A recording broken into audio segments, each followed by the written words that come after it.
Hello, my sweet friends.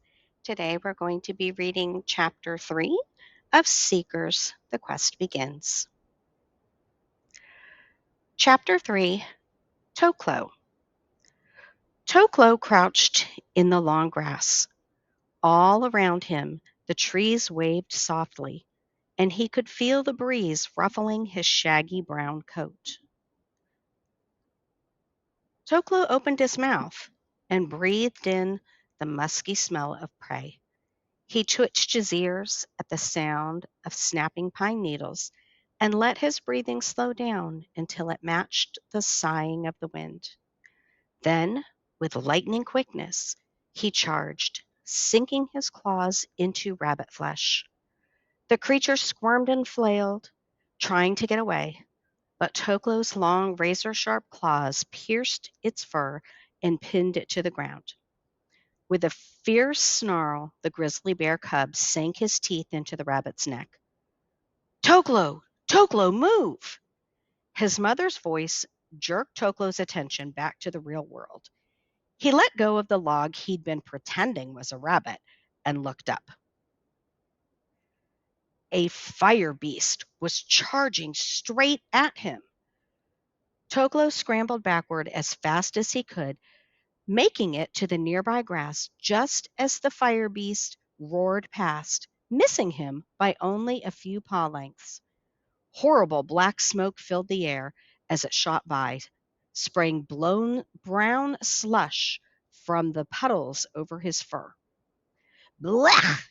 Toklo splat, rubbing his face with his paws. The taste of the fire beast's fumes was all over his tongue and up his nose. For a moment he couldn't smell anything except the beast and burning. Toklo, you troublesome cub! His mother lumbered over and cuffed him on the head, making his ears ring. How many times have I told you to stay away from the black path? You could have been killed. I could have scared away the fire beast, Toklo muttered. I've been working on my angry face. See? He raised himself on his back legs and bellowed, baring his sharp teeth. Nothing scares the fire beasts, Oka snarled, and you'll never be as big as they are, so don't even think about fighting them. Toklo wished he could be that big. Then nobody would ever scold him or tell him what to do, or him eat cat make him eat dandelions. He'd been following his mother through the valley all day, and they had barely found anything to eat.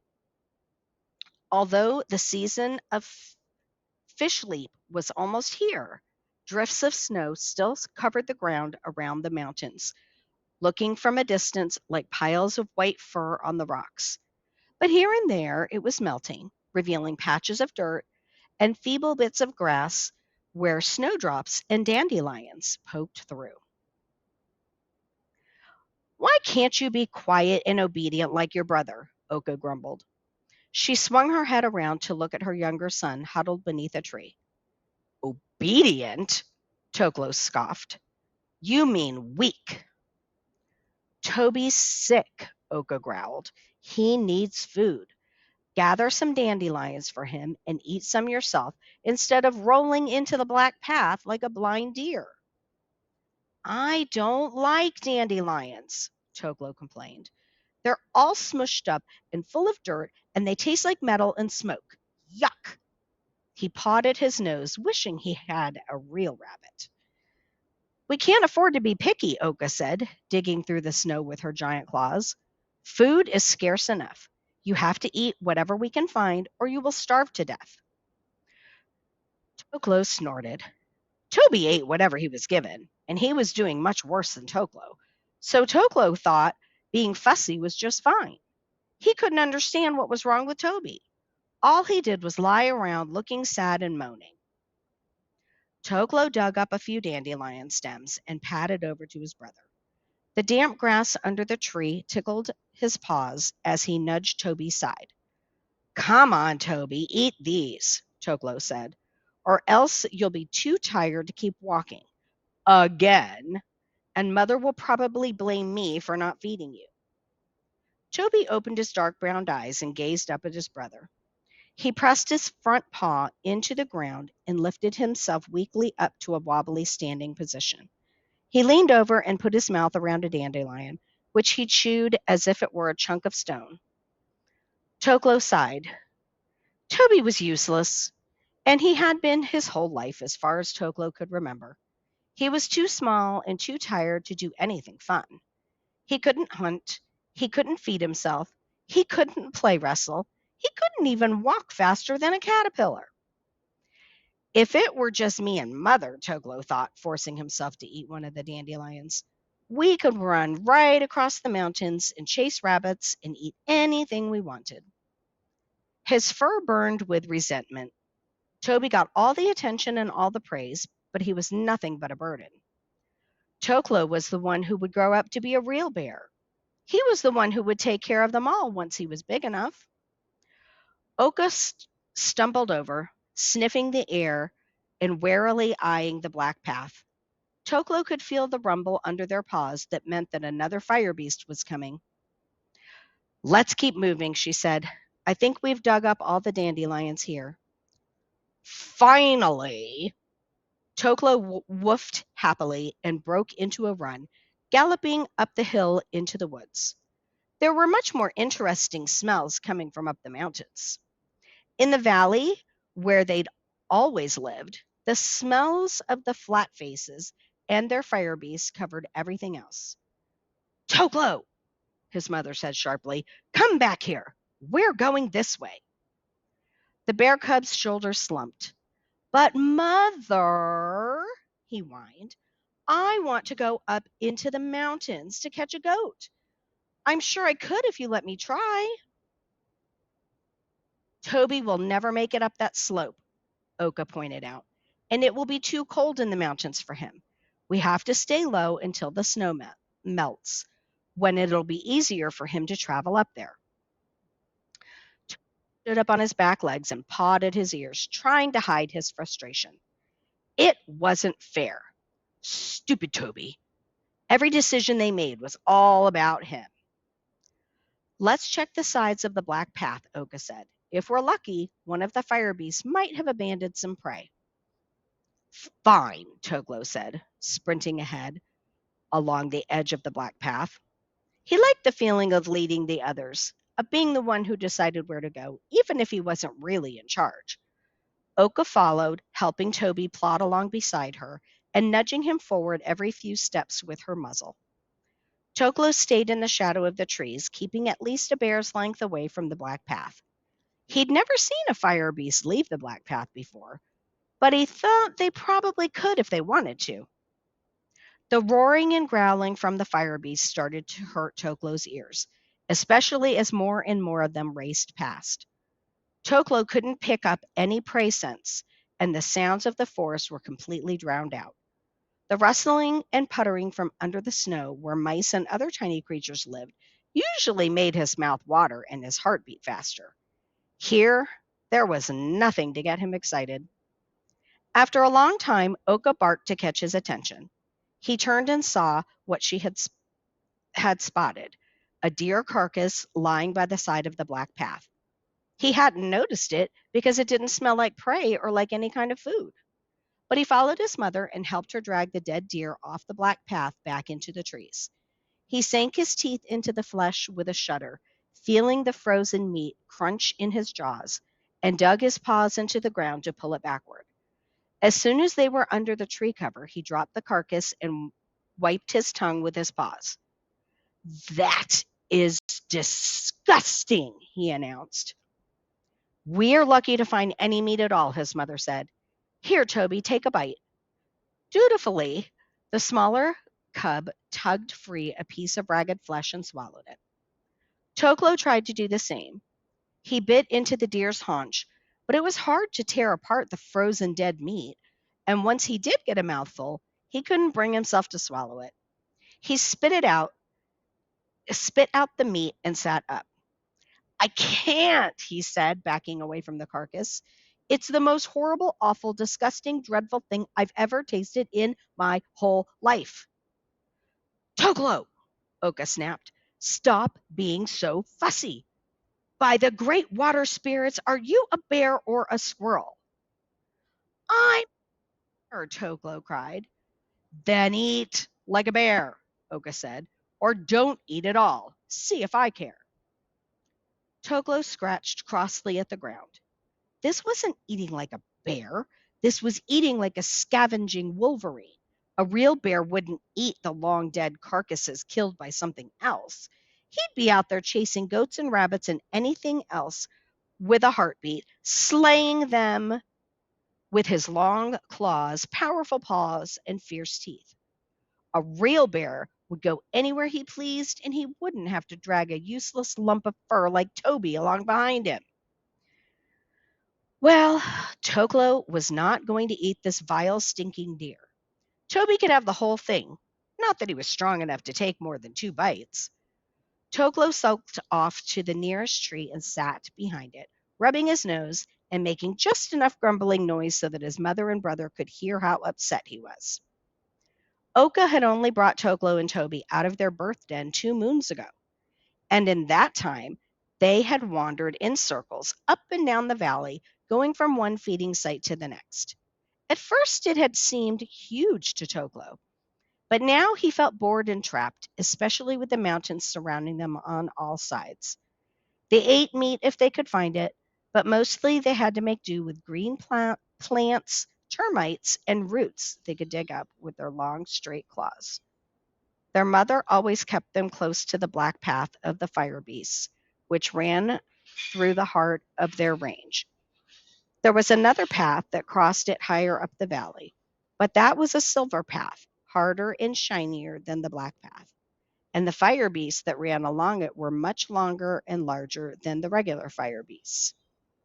Toklo's mother called them snake beasts because they ran back and forth along the narrow silver path like big roaring snakes, making strange high pitched whistling and hooting noises that sounded like giant birds. Toklo could remember the place where the 2 paths crossed. They had found a grain spill there, piles and piles of grain just lying on the ground for them to eat. He hated the noise along the silver path, but at least the grain had filled him up. He perked his ears. A long, mournful sound wailed in the distance. He recognized it, and he knew that if they followed it, it would lead them to the track crossing place. Mother, he called, bounding to his paws and scrambling through the snow to her side. She looked at him wearily, pausing with her claws buried in the deer's neck. Do you remember the grain spill we found? Toklo prompted. I think we're close to where it was. I bet I could find it again. Toklo, Oka said, shaking her head. The grain will be long gone by now. I know, Toklo argued, but maybe there's been another spill. Maybe there's more to eat there. Shouldn't we at least look? He was so sick of being told he was wrong, of having to live his life limited by Toby's weakness.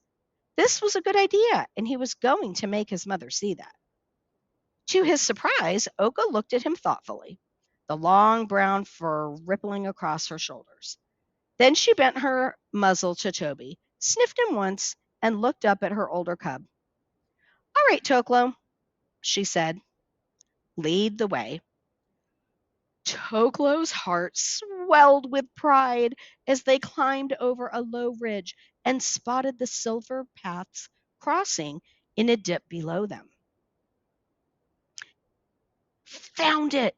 All on his own, he had tracked his way back to a food source, just like a grown up grizzly bear. When they had still been under the snow in the birth den, Oka had told them stories about her life before she had cubs. She told them about one caribou that she had tracked through the deep earth sleep snow for 3 days until it was too exhausted to continue and she killed it. That prey had provided her with food for many days. She also spoke of the places where rocks and snow charged down the mountains, roaring like bears. She would often dig for squirrels along these paths during fish leap season. Toklo's belly rumbled at the thought of fresh squirrel meat. He shook his head, trying not to think about it. Grain would be good enough for now. He wished they could hunt in the mountains, but he knew better than to ask his mother again. He'd only get the same answer he always did. Toby isn't strong enough yet. Mothers with cubs have to make do as best as they can. Only adult males are strong enough to eat whatever they want.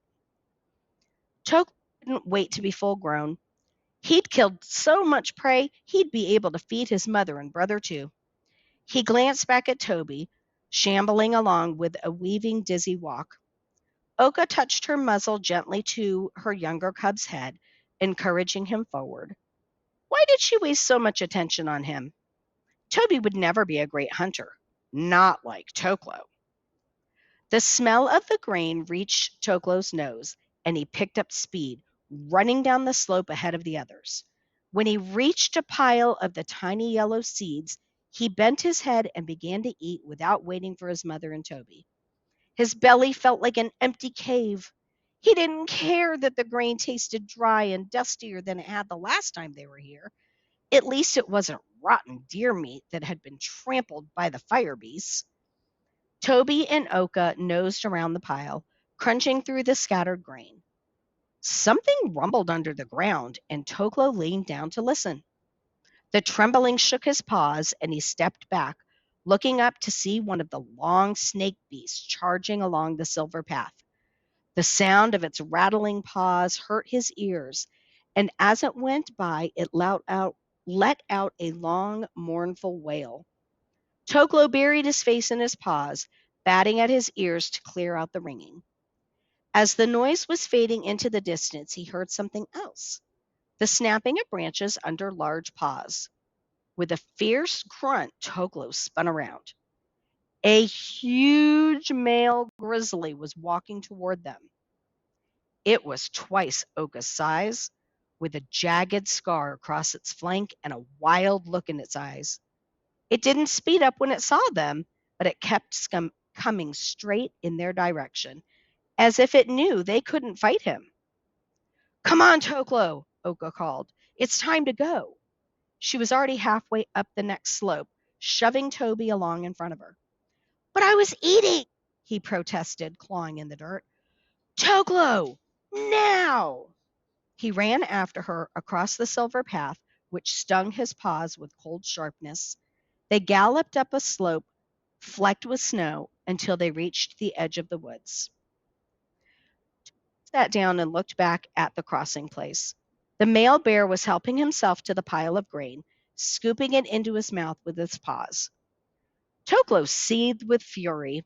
It was not fair that they should be driven off so easily. It wasn't fair that he was so much smaller than that bear. He'd come all this way and found the grain on his own. He should get to eat it all. He wished Oka would stand up for them. Why didn't she challenge that bear down there and scare him off instead? Maybe if she fought a bit more and nagged a bit less, she wouldn't have to spend so much time worrying about finding their next meal. He glanced over at her and saw that she was pacing back and forth, growling to herself and shaking her head. Toklo padded over to the snowbank where Toby was huddled and sat down next to his brother. Oka looked pretty angry. Perhaps she really was thinking about going down there and fighting that bear. Toklo felt a prickle of excitement in his paws. He could help her fight. He'd be happy to use his claws for something more exciting than digging in the dirt. Suddenly, Oka rounded on them. You're both skin and bones, she spat. Toklo stared at her in astonishment. Wasn't his fault he was so thin.